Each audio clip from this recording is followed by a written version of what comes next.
নমস্কার, তোমাদের রান্নাঘরে সবাইকে স্বাগত জানাই। আজ আপনাদের জন্য নিয়ে এলাম কোল্ড কফি রেসিপি।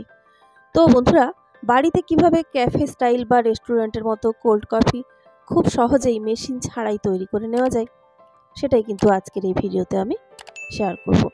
আশা করি বন্ধুরা সবার রেসিপিটা খুব ভালোই লাগবে। তো চলুন তাহলে শুরু করা যাক আজকের রেসিপি। তো এর জন্য প্রথমে গ্যাসটা অন করে নিচ্ছি। এবার একটা সসপ্যান বসিয়ে দিচ্ছি। তার মধ্যে আমি দিয়ে দিচ্ছি 250 ml থেকে একটু কম পরিমাণে জল। মানে যে গ্লাসে ভর্তি করে কোল্ড কফি তৈরি করব, সেই গ্লাসের পুরো ভর্তি না করে একটু কম পরিমাণে জল এখানে দিয়ে দিতে হবে। তো গ্লাসটা 250 ml গ্লাস রয়েছে। আর এখানে জল দিলাম কারণ হচ্ছে আমি গুঁড়ো দুধ দিয়ে তৈরি করছি কোল্ড কফিটা। আপনি যদি লিকুইড দুধ দিয়ে করেন, একই পরিমাণ লিকুইড দুধ দিয়ে দেবেন এখানে। এবার আমি এখানে প্রায় 3 টেবিল চামচ মতো গুঁড়ো দুধ অ্যাড করছি। দুধটা কিন্তু একটু ঘন হলে কোল্ড কফির টেস্ট কিন্তু অনেকটাই বেড়ে যায়। এবার ভালো করে দুধটা মিশিয়ে নিচ্ছি। গরুর দুধ দিয়ে তৈরি করলে একইভাবে দুধটা যেভাবে আমি ফুটিয়ে নিচ্ছি ফুটিয়ে নিতে হবে। দুধটা ভালো করে ফুটে ওঠা পর্যন্ত জাস্ট একটু গ্যাসটা জেলে রাখবো। তারপরে কিন্তু গ্যাস আমি বন্ধ করে দেব এবং এটাকে পুরোপুরি ঠান্ডা করে নিতে হবে বাইরে রেখে। তারপরে যেরকম ঠান্ডা পছন্দ করেন সেই মতো ফ্রিজে রেখে ঠান্ডা করে নিতে হবে, যেহেতু কোল্ড কফি এটা। এবার একটা গ্লাস নিয়েছি দেখুন, তার মধ্যে কিন্তু আমি একটা চামচের সাহায্যে চকলেট সস আমি লাগিয়ে নিচ্ছি। তো বন্ধুরা, এই চকলেট সসটা লাগিয়ে নিলে কফিটাকে দেখতেও যেমন ভালো লাগে, টেস্টও সেরকম ভালো লাগে। আর তবে একটাই জিনিস, এই সসটা কোল্ড কফি সার্ভ করার সময়ও গ্লাসের মধ্যে আপনি দেখতে পাবেন। যদি গ্লাসটাকে এইভাবে গার্নিশ করার পরে অন্ততপক্ষে 4 থেকে 5 ঘন্টা ডিপ ফ্রিজে রাখতে পারেন তবেই, না হলে কিন্তু এর মধ্যে কফি ঢালার সঙ্গে সঙ্গেই কিন্তু এটা গলে যায়। তো আমি বেশিক্ষণ রাখছি না। এবারে আমি দেখাই, যদি বাড়িতে চকলেট সস না থাকে কিভাবে তৈরি করবেন। এই যে গরম দুধটা, এটা দিয়ে নর্মাল যে বাড়িতে ক্যাডবেরিগুলো থাকে সেটাকে দিয়ে একটু গলিয়ে নেবেন। দুধের পরিমাণটা খুব বেশি দেবেন না, একেবারে পাতলা যেন না হয়। দিয়ে এই গরম জায়গাটাতে জাস্ট ধরে রাখবেন একটুক্ষণ, দেখবেন কয়েক সেকেন্ডের মধ্যে কিন্তু চকলেট সস রেডি হয়ে যাবে।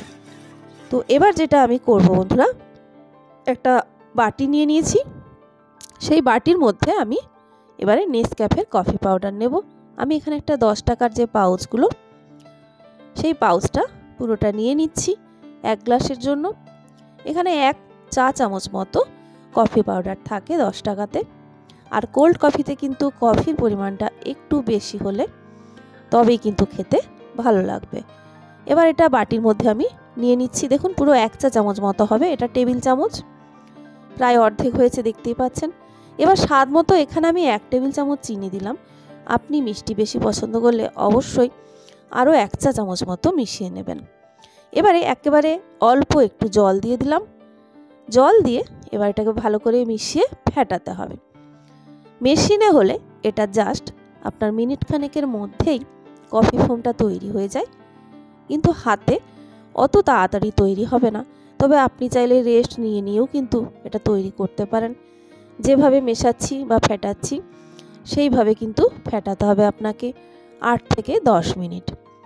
এবারে একটানা যদি নাও পারেন কোনো সমস্যা নেই, আপনি মাঝখানে 1 থেকে 2 মিনিট করার পর একটু রেস্ট নিয়ে বা অন্য কাজ করে এসে আবার ফেটাতে পারেন। তো এটাকে পুরো ফেটিয়ে নিতে হবে যতক্ষণ না কালারটা পুরোপুরি একেবারে চেঞ্জ হয়ে যাচ্ছে। আর দেখবেন যে কফি ফোমটা কিন্তু পরিমাণটা অনেকটা বেড়ে যাবে। তো কিছুক্ষণ ছাড়া ছাড়াই দেখতে পাবেন কালারটা কীরকম চেঞ্জ হতে থাকছে। তো এইভাবে ফেটিয়ে কিন্তু ভালো রকম কফি ফোম বা কফি ক্রিম তৈরি করে নেওয়া যায়। মেশিনের খুব একটা প্রয়োজন হয় না। বাড়িতে একেবারে কম খরচে যে কোনো ধরনের কফি কিন্তু আপনি খেতে পারবেন, যেটা রেস্টুরেন্ট বা হোটেলে প্রচুর পরিমাণে দাম দিয়ে খেতে হয়। মানে একটা 15 টাকা 20 টাকার কফি যেটা বাড়িতে আপনার খরচ পড়বে, সেই কফিটা হয়তো হোটেলে আপনাকে 150, 200, 250 টাকা দিয়ে খেতে হয়। অথচ এতটা দাম হওয়ার কিন্তু কোনো কারণই নেই, বিশেষ করে যেহেতু মেশিনে তৈরি। হাতে তৈরি করলে হাতের পরিশ্রম একটু হয়। তো দেখুন ঠিক একেবারে এই রকম তৈরি হবে। দেখুন সহজে চামচ থেকে পড়ছেও না। এই রকম একটা ফোম কিন্তু আপনাকে তৈরি করে নিতে হবে। এবার গ্লাসটা ফ্রিজ থেকে বের করে নিয়েছি আমি। এই 10-15 মিনিট সময়ের মধ্যেই আমি যেটা বলছিলাম আপনাদের, বেশিক্ষণ রাখলে কিন্তু এটা আপনি দেখতে পাবেন কফি সার্ভ করার পরেও। এবারে কয়েকটা আইস কিউব দিলাম, সেই পরিমাণটা আপনি যেরকম ঠান্ডা পছন্দ করছেন সেই মতো দিয়ে দেবেন। এবার যে কফি ফোমটা রেডি করেছি পুরোটাই আমি এই এক গ্লাসে লাগাবো। তার প্রায় অর্ধেকের থেকেও বেশি পরিমাণে এখন দিয়ে দিলাম, প্রায় 1.5 টেবিল চামচ মতো কফি ফোম এখানে দিয়ে দিলাম বরফটার উপরে, মানে বরফ কুচির ওপরে। এবার এর মধ্যে ঠান্ডা করে রাখা দুধটা কিন্তু দিয়ে দিতে হবে। দুধটা আমি অলরেডি আগেই ফুটিয়ে ঠান্ডা করে রেখেছিলাম। গ্লাস ভর্তি করে এবারে দুধটা মিশিয়ে নিচ্ছি।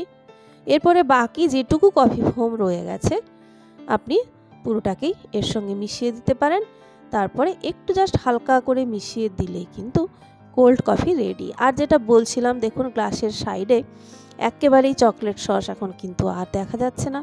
তার একটাই কারণ, এখানে আমি একেবারেই কম সময়ের জন্য ফ্রিজে রেখেছিলাম, শুধুমাত্র আপনাদের দেখানোর জন্য কিভাবে চকলেট সসটা আপনি গ্লাসে লাগাবেন। তো বন্ধুরা, এই ছিল আজকের রেসিপি। ভালো লাগলে লাইক, কমেন্ট, শেয়ার আর সাবস্ক্রাইব করতে ভুলবেন না। সবাই ভালো থাকবেন। নেক্সট ভিডিওতে দেখা হচ্ছে।